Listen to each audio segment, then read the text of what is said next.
le décloisonnement est à la fois dans l'espace et dans le temps. On peut avoir un décloisonnement dans le temps lorsque le passé revient dans le présent, ressurgit dans le présent, réémerge dans le présent. Des choses qui appartenaient à une autre époque, révolues, redeviennent actuelles.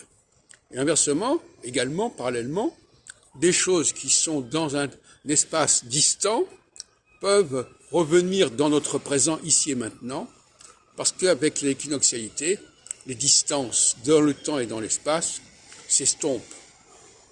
Il faut bien comprendre, notamment, que une phase est marquée par un commencement, où les choses se décloisonnent, ou se cloisonnent d'ailleurs, et après, ça n'est que la conséquence de ce cloisonnement premier. Il ne faut pas essayer d'expliquer les conséquences successives par des configurations astronomiques successives. La seule configuration qui fait sens astronomiquement, c'est la première configuration. Les configurations qui suivent ne sont que les conséquences, et elles n'ont droit absolument pas à être étudiées d'un point de vue astronomique. Et ça, on n'a pas compris. Il ne faut pas fragmenter le temps de l'astrologie de cette façon. Il faut toujours remonter à ce que j'appellerais l'élément déterminant en le distinguant des événements déterminés et qui ne sont que la conséquence de cet événement premier.